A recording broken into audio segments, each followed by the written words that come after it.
Overthinking in relationships. 3 techniques that work. Learn how to manage overthinking and improve your relationship with these effective techniques.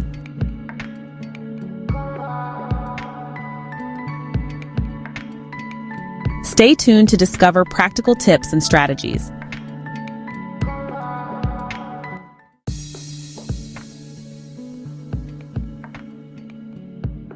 Are you constantly analyzing your partner's texts, replaying conversations in your head at 3 a.m.?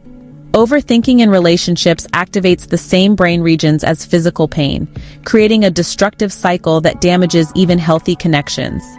In the next few minutes, you'll discover 3 powerful techniques that neuropsychologists recommend to break this pattern. The third technique, validated in Harvard's relationship psychology research, takes just 5 minutes daily but reduced relationship anxiety by 62%. This approach has transformed struggling couples into secure partners with minimal effort. Ready to begin your journey toward relationship peace? Let's dive into these techniques and transform your relationship. What if the biggest threat to your relationship isn't another person, but something happening inside your own mind? Most of us don't realize we're doing it until it's too late. That silent saboteur, overthinking, can erode even the strongest connections. Relationships should be safe harbors where we experience connection, security, and joy. But for many, what should provide comfort becomes a breeding ground for anxiety and doubt. You lie awake replaying conversations, searching for hidden meanings in simple texts. Consider Sarah, who spent 3 hours analyzing why her boyfriend's goodnight text seemed off. Was he upset? Losing interest? She replayed their last conversation over and over, searching for clues. In reality, he was simply exhausted from work, but her mind had already constructed an elaborate narrative of relationship doom. She couldn't sleep, her thoughts spiraling out of control. Sarah's overthinking led to sleepless nights and unnecessary stress. She felt disconnected and anxious, all because of a simple text message.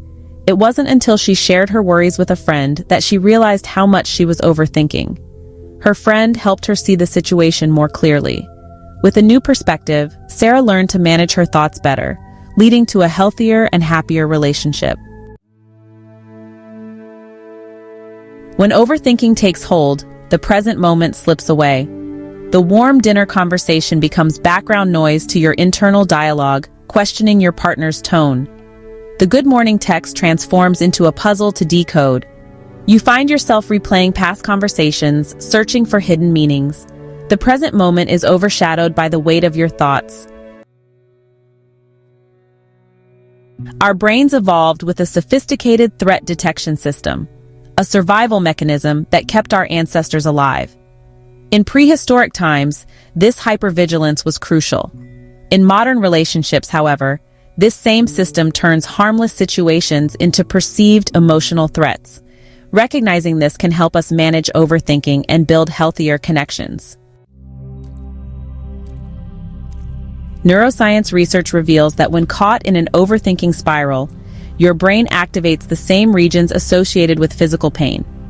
The anterior cingulate cortex and insula light up, creating a response that feels overwhelming and impossible to control. However, techniques like mindfulness and deep breathing can help manage these feelings. Overthinking typically manifests in 3 ways: text analysis paralysis, spending too long crafting the perfect message or scrutinizing responses for hidden meanings; conversation replays, mentally rewinding interactions, focusing on perceived mistakes; future catastrophizing, imagining relationship disasters that haven't happened and likely never will. These patterns create what psychologists call relationship hypervigilance, like a security system with sensitivity turned too high, alarming at the slightest movement. Are you a detective, analyzing past events for clues about your partner's feelings? Maybe you're a fortune teller, predicting negative outcomes? Perhaps you're a mind reader, assuming you know your partner's thoughts without asking. Many switch between these types, creating their own unique overthinking cocktail. This constant switching can be exhausting, leading to more stress and confusion. Recognizing these patterns is the first step to breaking free from overthinking. Identifying your pattern isn't about labeling yourself, it's about gaining clarity. When you recognize your specific overthinking style, you can see it as a pattern rather than reality, creating distance to challenge these thoughts. This clarity allows you to understand that your thoughts are not facts. By gaining this perspective, you can start to manage your overthinking more effectively. Remember, clarity is the first step towards healthier relationships. Remember, overthinking doesn't mean something's wrong with you. It means you care deeply about your relationships. The challenge isn't eliminating that care, it's channeling it to strengthen your connection rather than strain it.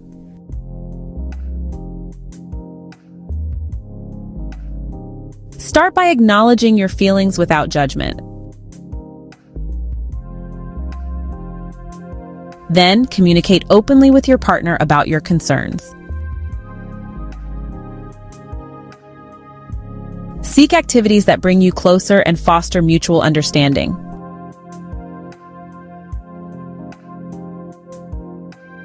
Remember, it's about turning that care into positive actions that nurture your bond. Your overthinking isn't random. It follows a specific pattern unique to you, revealing a deeper truth that most relationship advice completely misses. The fact that you care deeply about your relationship is beautiful, but when that care transforms into anxiety, it's signaling something more fundamental at work. This first technique targets the psychological root that's been quietly influencing your thoughts since long before your current relationship began. Understanding this core fear can help you break free from the cycle of overthinking. By addressing this root cause, you can transform your relationship into a source of joy rather than stress. Two people can face identical relationship challenges, yet one remains calm while the other spirals into overthinking. This difference stems from what psychologists call your core relationship fear, deep-seated fears that direct your thought patterns operating outside your awareness. These fears can manifest in various ways, such as anxiety, avoidance, or even anger. Understanding your core relationship fear is crucial for managing overthinking. By identifying these fears, you can start to address them and change your thought patterns. This awareness can lead to healthier, more fulfilling relationships. Most advice fails by focusing on managing symptoms. Think positive or distract yourself without addressing the cause. This approach can provide temporary relief, but it doesn't solve the underlying issue. It's like mopping a floor without fixing the leaking pipe. The water will keep coming back, and you'll find yourself in a never-ending cycle of cleaning up the mess. To truly overcome relationship overthinking, we must identify the specific fear driving your patterns. This fear often stems from past experiences or deep-seated insecurities. By understanding the root cause, you can address it directly and make meaningful changes. This might involve revisiting past relationships or confronting personal insecurities. Techniques like mindfulness and open communication can help in this process. Mindfulness allows you to stay present and reduce anxiety, while open communication fosters trust and understanding. Journaling can also be a powerful tool. By writing down your thoughts and feelings, you can gain clarity and perspective on your fears and anxieties. Seeking professional help, such as therapy, can provide additional support and guidance. A therapist can help you navigate your emotions and develop strategies to manage overthinking. Remember, overcoming overthinking in relationships is a journey. It takes time, effort, and patience. But with the right approach, you can achieve a healthier, more fulfilling relationship. Attachment theory helps understand these core fears. Our early experiences with caregivers create mental blueprints of how relationships work that follow us into adulthood, determining what triggers our overthinking. These blueprints shape our attachment styles: secure, anxious, avoidant, or disorganized. For instance, if our caregivers were inconsistent, we might develop an anxious attachment style, leading to overthinking in relationships.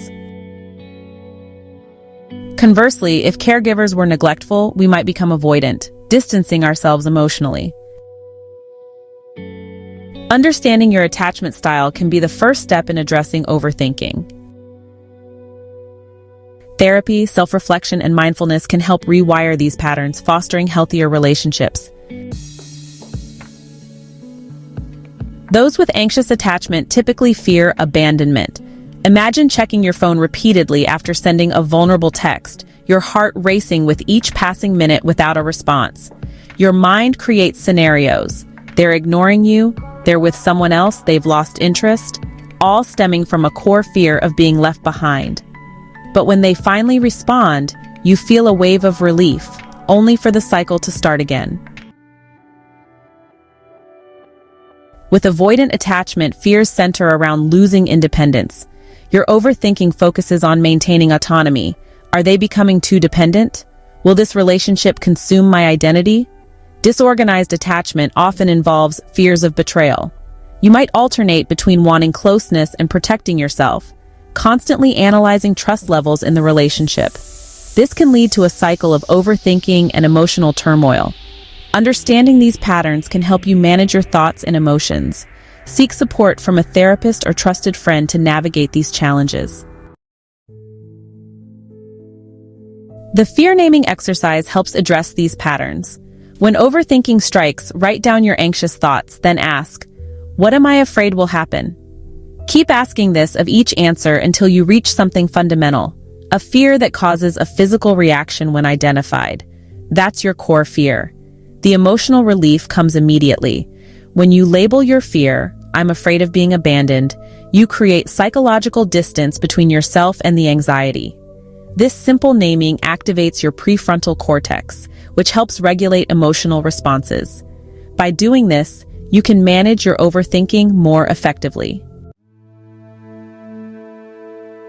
This brain shift is powerful.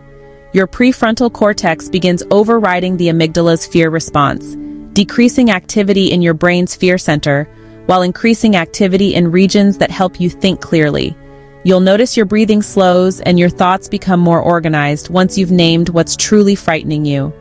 This process is not just about calming down, it's about gaining clarity. When you identify the root of your fear, you can address it more effectively. This clarity allows for better communication and deeper connection in your relationship. Ultimately, this brain shift helps you build a stronger, more resilient bond with your partner. While naming your fear reduces brain activation in your amygdala, your mind still produces dozens of anxious thoughts daily. The difference between people who overthink relationships and those who don't isn't the absence of worried thoughts. It's having a system to filter which ones deserve attention. This is where cognitive behavioral therapy offers us a powerful tool called the 3-question filter, a structured method designed specifically for managing those racing thoughts about your relationship. By applying this filter, you can better navigate your emotions and focus on what truly matters. Now that you've identified your fears, you need a way to handle the constant stream of anxious thoughts they generate. Imagine this common scenario. Your partner hasn't responded to your text for an hour. Your mind starts racing. They're losing interest, or I said something wrong. Most of us treat every anxious thought as equally important, giving each one our full attention, creating unnecessary strain on relationships as we react to threats that aren't actually there. Instead, try grounding techniques like deep breathing, journaling, or meditation to manage these thoughts. The 3-question filter works by giving your rational brain the final say over your anxious one. Here's how to apply it. Question 1. Is it true? This helps you distinguish between facts and interpretations. The fact might be my partner hasn't responded for an hour. The interpretation is, they're ignoring me because they're upset. These are drastically different statements. Gather actual evidence. Has your partner mentioned being busy? Do they typically respond within certain time frames? This creates space between your emotional reaction and reality. Question 2. Is it helpful? Take a moment and really consider this. Even when a thought contains truth, that doesn't automatically make it worth your attention. The thought they're upset with me might be partially true, but obsessing over it for hours only increases anxiety without leading to productive action. This question shifts your focus from "is this possible?" to "is this serving me?" Research shows this simple reframing significantly reduces relationship anxiety. Question 3. Can I do something about it? This separates actionable concerns from unproductive rumination. If you're concerned about miscommunication, you can initiate a conversation. If you're worried your partner might someday fall out of love, that's largely beyond your control. When faced with a non-actionable worry, acknowledge it and redirect your attention. What makes this approach effective is that it doesn't require you to stop having anxious thoughts altogether. Instead, it gives you a systematic way to process them. The filter helps determine which thoughts deserve your limited emotional resources. It's quality control for your mind, ensuring only the most useful thoughts influence your feelings and actions. By following this system, you transform vague relationship anxiety into clear, manageable responses. Even with the best mental filters in place, sometimes your body betrays you first, heart racing, muscles tightening, breath shortening. When overthinking hijacks your nervous system, no amount of logical questioning can pull you back. This is because relationship anxiety operates on two levels simultaneously, in your racing thoughts and in your physical body. The stress response triggered by overthinking creates a feedback loop. Your anxious body intensifies your anxious mind, which further agitates your body. Breaking this cycle requires an intervention that addresses both dimensions at once. This is where the 5-minute reset ritual comes in. A neurological circuit breaker designed specifically for those moments when overthinking has you firmly in its grip. Like pressing the reset button on a frozen computer, this ritual interrupts the anxiety cycle and restarts your emotional operating system. Unlike purely cognitive techniques, it works directly on your nervous system, addressing anxiety where it begins in your physical responses. The reset ritual incorporates 3 essential elements that research shows are necessary for effective anxiety management. 1. Physical grounding, lasting 90 seconds. Start with box breathing. Inhale for 4 counts, hold for 4, exhale for 4, and hold again for 4. This regulates your autonomic nervous system, signaling safety to your brain. 2. Sensory grounding, also 90 seconds. Connect with your environment through your 5 senses. Identify 5 things you can see, 4 objects you can touch, 3 sounds you can hear, 2 scents you can smell, and 1 taste you notice. This forces your brain to process immediate sensory data instead of hypothetical scenarios. 3. Perspective journaling for 2 minutes. Write down your anxious thought, then deliberately reframe it with a balanced perspective. For example, change. They haven't texted because they're losing interest to. They mentioned having a busy workday and have always responded when they could. When you're caught in overthinking, your amygdala, the brain's threat detection center, activates your sympathetic nervous system. The reset ritual interrupts this process and engages your parasympathetic nervous system instead, promoting relaxation and rational thinking. You can customize each element to suit your needs.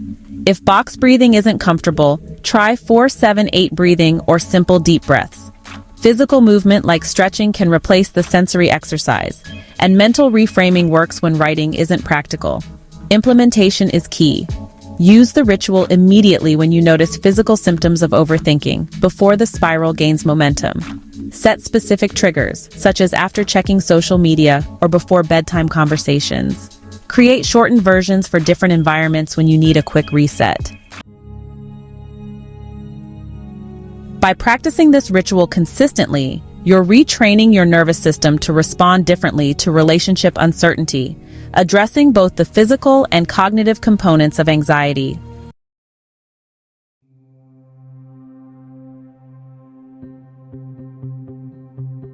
Beyond retraining your nervous system, there's a fascinating psychological phenomenon that affects us all.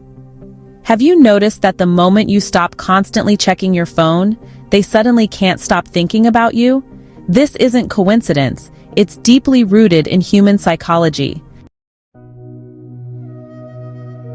When we're caught in relationship anxiety, our instinct is often to pursue, to seek reassurance, to close the gap. Yet creating space often triggers something powerful in the other person's mind. This approach works because of the scarcity principle. We value things that are less readily available to us. Think of it like this. When someone always answers your calls immediately, you expect it. But when that friend who always responds suddenly takes hours to reply, you wonder what they're doing and why they're busy. In relationships, this principle operates quietly but powerfully. When you're constantly available, always texting first, always seeking validation, you become psychologically abundant. But when that abundance shifts to scarcity, the other person begins to value what they once took for granted. This explains why roughly 63% of exes don't reach out during periods of no contact. This space creates what psychologists call nostalgic reflection. They begin comparing their current situation with the connection they shared with you, often realizing those feelings can't be easily replicated. Your attachment styles influence how this unfolds. Anxious attachment experiences intense fear of abandonment when communication stops. On the other hand, dismissive avoidant initially feels relief at the distance but later recognizes what's been lost. The Zeigarnik effect also plays a role. Our brains remember unfinished business more than completed interactions. When a conversation ends abruptly, it creates an open mental loop. Imagine receiving a text saying, "We need to talk about something important," with no follow-up. That unresolved tension makes the person more likely to initiate another conversation. Mirror neurons further influence this process. These brain cells fire both when we perform an action and when we observe others doing it. After separation, these neurons activate when the person remembers your experiences, creating emotionally charged memories. Over time, memories transform. If their current experiences don't measure up to what they shared with you, those memories become more appealing by comparison. As weeks pass, negative memories fade while positive ones become more prominent. This is why the no-contact rule works not as manipulation, but as a growth strategy. The primary purpose is creating space for your development. This personal growth makes you more valuable in their eyes precisely because you're focused on yourself rather than them. Understanding these principles shows why subtle approaches work better than obvious ones. A casual post about a new hobby creates more curiosity than explicitly flaunting a new relationship, allowing them to connect the dots themselves. We've come full circle, from late-night spirals of worry to practical, science-backed strategies for calm and clarity. Now you have the tools. You can name your fear. You can challenge anxious thoughts. And you can reset your nervous system when emotions take over. But knowing isn't enough. Healing begins when you apply what you've learned. So here's your next step. Drop a comment below and share which technique spoke to you most. Was it the core fear method, the reset ritual, or something you've used before that works for you? Your insight might help someone else going through the same silent battle. And if you're ready to deepen your emotional resilience and finally feel at peace in love, subscribe, because the next video will show you how avoidant attachment plays out when you stop chasing and start choosing yourself. You're not broken. You're not too much. You're just one practice away from feeling safe again. Starting with you.